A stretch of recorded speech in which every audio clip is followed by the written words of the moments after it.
नमस्कार दोस्तों, मैं हूं पीके गुप्ता। आप देख रहे हैं स्टॉक सिलेक्शन विद पीके जी। आज का हमारा टॉपिक है सिल्वर गोल्ड ईटीएफ कैसे खरीदें। इसमें मैंने 7 पॉइंट्स को कवर किया है। पहला पॉइंट है कौन कौन से सिल्वर ईटीएफ बाजार में उपलब्ध है। दूसरा पॉइंट है स्टॉक व ईटीएफ में क्या अंतर है। तीसरा है ईटीएफ खरीदने के लिए क्या क्या जरूरी है। चौथा पॉइंट है कौन सा ईटीएफ आपके लिए अच्छा है। फिफ्थ पॉइंट है इस वक्त क्यों जरूरी है सिल्वर या गोल्ड ईटीएफ खरीदना। और सिक्स्थ पॉइंट है फिजिकल चांदी या फिर ईटीएफ, दोनों में कौन बेस्ट है। और सेवंथ और आखिरी पॉइंट हमारा है चार्ट पर इसके लेवल देखना क्यों जरूरी है। तो आइए एक एक करके हम पूरे पॉइंट्स को समझते हैं। सबसे पहले ये जान लीजिए कि बाजार में कौन कौन से ईटीएफ अभी उपलब्ध हैं सिल्वर एंड गोल्ड के। बहुत से फंड हाउस हैं, एएमसीज है, asset management companies, fund houses हैं जैसे कि SBI, HDFC, ICICI, Aditya Birla, मेरी एसेट, डीएसपी, यूटीआई, इन सभी के सिल्वर ईटीएफ गोल्ड ईटीएफ लगभग बाजार में उपलब्ध है। अब इनके फंड मैनेजर जो हम पैसा देते हैं उसको कैसे यूटिलाइज करते हैं ये समझने की बात है। पैसा जो फंड मैनेजर के पास जाता है उसमें से ये 99.9% प्योर सिल्वर खरीदते हैं और उसको रखते हैं वॉल्ट में, कस्टोडियन की निगरानी में रखते हैं, बड़ी बड़ी तिजोरियों में रखते हैं। इनका रेगुलेटर होता है सेबी, इसलिए इनको खरीदना पूरी तरह से सेफ है। सेकंड पॉइंट हमारा जो है स्टॉक और ईटीएफ में क्या फर्क होता है। जैसे आप स्टॉक को खरीदते हो, सिमिलरली डिट्टो उसी तरह से आप ईटीएफ को भी खरीद सकते हो मार्केट आवर्स के दौरान, यानी 9:15 से 3:30 के बीच में आप ईटीएफ को खरीद भी सकते हो, बेच भी सकते हो। अब आपको क्या जरूरी है खरीदने के लिए, हमारा थर्ड पॉइंट है केवल डीमैट अकाउंट होना जरूरी है आपके पास। म्यूचुअल फंड में डीमैट अकाउंट की जरूरत नहीं होती, लेकिन ईटीएफ खरीदने के लिए आपके पास डीमैट अकाउंट होना जरूरी है। तो डीमैट अकाउंट आप कैसे खुलवा सकते हैं। जैसे मेरे पास जीरोधा का अकाउंट है, आप किसी भी ब्रोकर, आपकी इच्छा है, चाहे तो ग्रो में खुलवा लें या एंजल वन में या अप स्टॉक, बहुत सारे प्लेटफॉर्म है, धन, एम स्टॉक, एचडीएफसी, स्काई, किसी भी ब्रोकर के यहाँ आप अपना ये अकाउंट खुलवा सकते हैं। Account opening is free at all brokers. हमारा नेक्स्ट जो पॉइंट है फोर्थ, वह है कौन सा ईटीएफ बेस्ट है खरीदना। ये फंड जो मैनेजर्स हैं, फंड हाउसेस के, एमसीज के, वो हमसे एक फीस लेते हैं इसको मैनेज करने के लिए। उस फीस को बोलते हैं एक्सपेंस रेशियो, और ये वेरी करती है 0.35 से 0.85 के बीच में। अब अगर आपको 0.35, 0.4 के आसपास कोई ईटीएफ मिलता है इस एक्सपेंस रेशियो का, तो वो आपके लिए सस्ता होगा। इसमें ज़रूरी बात ये भी है कि आपको उसमें लिक्विडिटी को भी चेक कर लेना चाहिए। लिक्विडिटी का मतलब तात्पर्य है वॉल्यूम से है, उसमें कितना ट्रेडिंग वॉल्यूम आ रहा है, यानी कितने लोग उसमें एक्टिव हैं, खरीद रहे हैं, बेच रहे हैं, तभी तो आप उसको बेचते समय आसानी से बेच पाओगे। तो एक्सपेंस रेशियो के साथ साथ आपको लिक्विडिटी को भी देखना है। अगर इन दोनों चीज़ों को देखें तो सबसे बढ़िया जो ईटीएफ निकल के आता है वो है निप्पॉन इंडिया सिल्वर ETF। इसमें लिक्विडिटी भी बहुत ज़्यादा होती है। इसको सिल्वर बीज के नाम से भी जाना जाता है।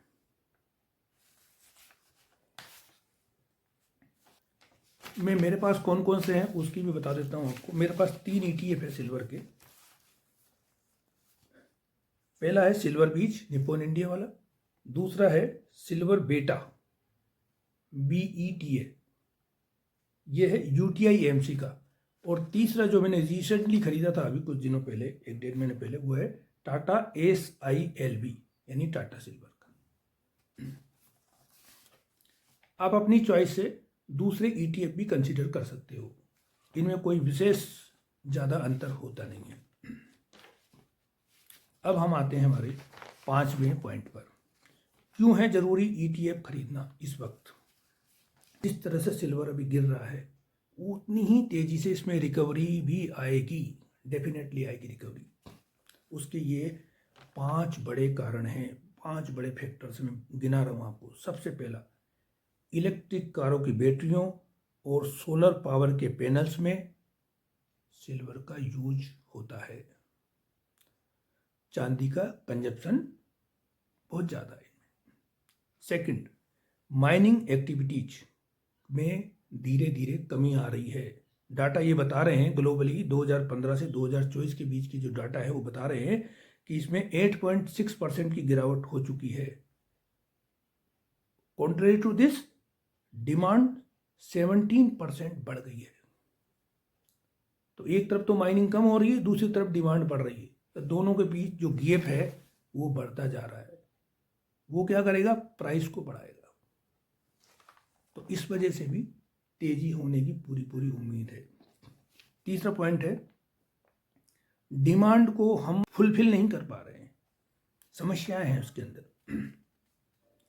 अब चांदी का उत्पादन कैसे होता है इसको समझिए। चांदी का उत्पादन 70 to 80% दूसरी मेटल है, जैसे कि फॉर एग्जाम्पल लेड है, जिंक है, कॉपर है, इनके बाई प्रोडक्ट के रूप में होता है। बहुत कम माइनिंग है जिनसे चांदी निकलती है। चौथा फैक्टर है रिसाइकलिंग। जो silver solar panel, semiconductor, medical devices में कंज्यूम हो गई, वो रिसाइकल नहीं हो सकती, वो गई। अब दूसरा आपको कोई पैनल बनाना है तो उसके लिए नई सिल्वर लेके आनी होगी। तो इस तरह से डिमांड सिल्वर में क्रिएट होती रहती है। लास्ट हमारा जो 5th पॉइंट है वो बहुत ज़रूरी है। अमेरिका ने चांदी, कॉपर को रेयर मेटल की कैटेगरी में डाल दिया है। चीन ने भी चांदी के एक्सपोर्ट पर फिलहाल तो पूरी तरह से रोक लगा दी है। सेंट्रल बैंक भी इसकी बाइंग कर रहे हैं। इट मीन्स डिमांड बढ़ती जा रही है, उनको पता है फ्यूचर, इसलिए चांदी में जल्दी से जल्दी रिकवरी होगी। 6th हमारा जो पॉइंट था वो था फिजिकल चांदी, वो ETF में कौन बढ़िया है। फिजिकल चांदी के बहुत सारे नुकसान हैं, वहीं ETF के बहुत सारे फायदे हैं। तो मैं फायदे बता देता हूँ आपको, ETF के क्या प्रॉफिट्स हैं। देखो, खरीदने बेचने की कोई झंझट नहीं है, किसी सुनार के पास या किसी शॉप के पास नहीं जाना आपको। अपने मोबाइल फ़ोन से आप बाय ऑर्डर प्लेस कर सकते हैं। Second, no making charges. 10-20% जो मेकिंग चार्जेस लगते हैं फिजिकल चांदी पे, वो ETF पे नहीं लगते। थर्ड, प्योरिटी की कोई चिंता नहीं। आप जो पैसा दे रहे हैं, आप दे रहे हैं 99.99% प्योर सिल्वर खरीदा जा रहा है उससे, फंड मैनेजर्स द्वारा। और चौथी बड़ी बात क्या है, चोरी होने का डर नहीं है, कोई लॉकर नहीं रखना आपको।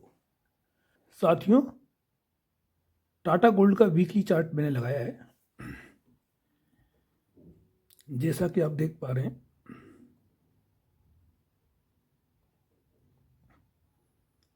ये कैंडल बनी थी, इसमें देखिए मैं सर्कल बना के दिखा रहा हूँ, इसे बोलते हैं इन्वर्टेड हैमर और से शूटिंग स्टार। और ये रिवर्सल का साइन होता है। जैसे ही इसके लो को ब्रेक किया नीचे की ओर, प्राइस नीचे चला जाता है और इसका इम्पैक्ट भी उतना ही आता है जितना कि इसकी हाइट है। तो देखिए अभी टाटा गोल्ड में उतनी गिरावट देखने को नहीं मिली है, लेकिन ये इस लेवल पे जो मैंने मार्क कर रखा है 12.75 से 12.70, ये लेवल है। अगर इस लेवल पे आता है टाटा गोल्ड ETF, ये टाटा का ETF है, तो यहां आपके लिए एक अवसर होगा। इसका डेली का चार्ट भी लगा के देख लेते हैं।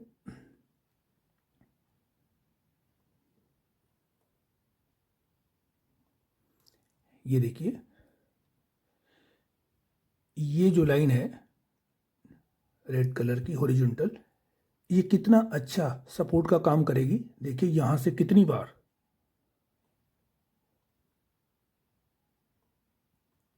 ये देखिए कितनी बार इस जगह पे प्राइस ने सपोर्ट लिया। ये देखिए पूरा सर्कल देखिए, तो ये लाइन जो है इसके लिए सपोर्ट का काम करेगी। तो ये जो रेंज है 12.75 टू 12.70, ये गोल्ड ETF के लिए। और ये टाटा का जो गोल्ड ETF है सस्ता भी है। एक दूसरा ETF और लगा के देखते हैं, गोल्ड बीज का लगाते हैं। गोल्ड बीज जो है निप्पॉन वाला है। ये देखिए इसकी अभी जो रेट चल रही है वो है 119, यानी 119 रुपये के आसपास चल रहा है।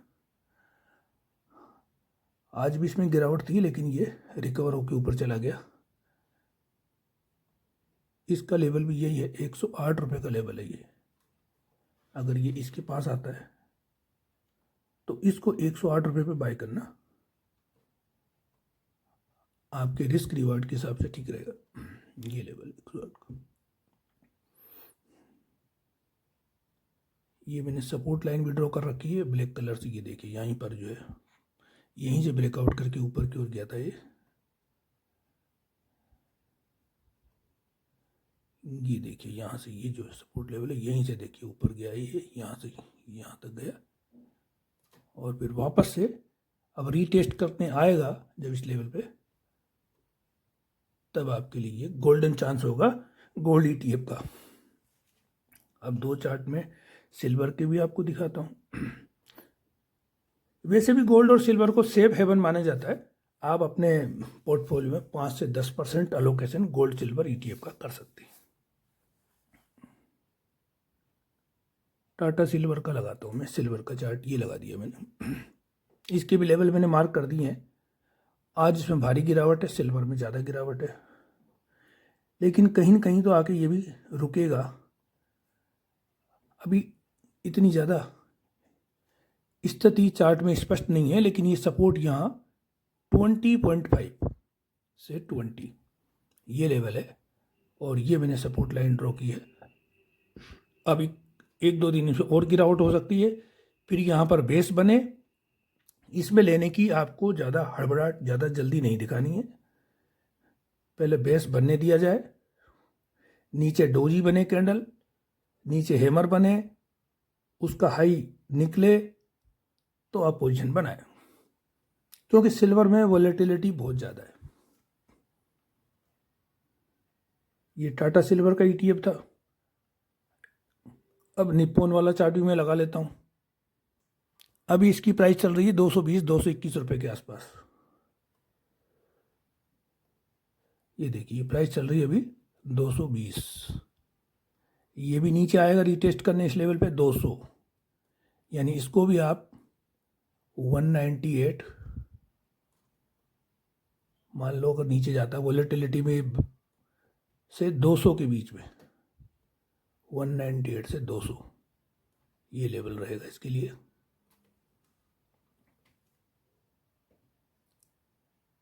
एक्यूमुलेट करने का। अभी जो प्राइस चल रही है फ्यूचर की सिल्वर की वो भी दिखा देता हूँ कितने चल रही है।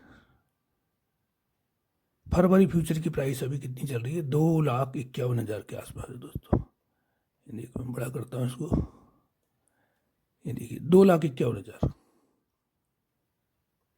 तो इसका जो लेवल इस पे निकल के आ रहा है फ्यूचर प्राइस का, वो आ रहा है 2 लाख के आसपास। यानी सिल्वर में अभी गिरावट और भी हो सकती है। गोल्ड का फ्यूचर भी लगा के देख लेते हैं। गोल्डन फ्यूचर की देखिए, गोल्ड में रिकवरी साहब दिखाई दे रही है। ये फरवरी का फ्यूचर है दोस्तों। ये देखिए नीचे से रिकवर होकर प्राइस ऊपर की ओर चला गया, ग्रीन कैंडल बनी आज इसमें। ये देखिए ग्रीन कैंडल बनी, प्राइस रिकवर हुआ है। एसआईपी के रूप में आप अगर इसको एक्यूमुलेट करें थोड़ा थोड़ा करके, अब इसका सपोर्ट यहाँ है, देखिए मार्क करके दिखा देता हूँ आपको, ये इस लेवल पे है। हाँ ये तो 1,32,000, 1,32,000 से आज रिवर्स हो गया ये। 1,32,000 पे सपोर्ट लेगा और नेक्स्ट सपोर्ट नीचे और है फिर इसका 1,30,000, यानी 1,30,000 1,32,000 के पास इसका सपोर्ट है गोल्ड का। जिन जिन ETF की आज हमने चर्चा की है उसमें किसी में भी हमारी खरीदने बेचने की राय नहीं है। आप अपने फाइनेंशियल एडवाइजर से एक बार सलाह अवश्य ले लें अगर आप निवेश करना चाहते हैं। एक चीज़ और बता देता हूं दोस्तों,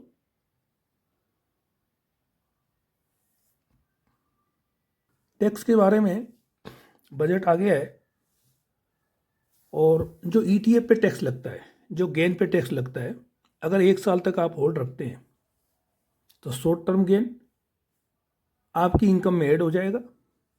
जो भी प्रॉफिट होगा आपको आपकी स्लैब के हिसाब से लगेगा।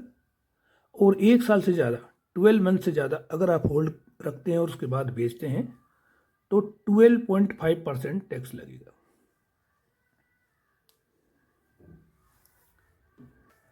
साथियों मैंने पूरी कोशिश की है, आई होप मैंने ETF की सारी जानकारी को सरल भाषा में समझाया है। लेकिन फिर भी कोई प्रश्न आपका रह गया हो तो उसे आप कमेंट में ज़रूर लिखें, मैं उसका जवाब ज़रूर दूंगा। जिन जिन स्टॉक की भी आज हमने चर्चा की है इस वीडियो में, उनमें किसी में भी हमारी खरीदने बेचने की सलाह नहीं है।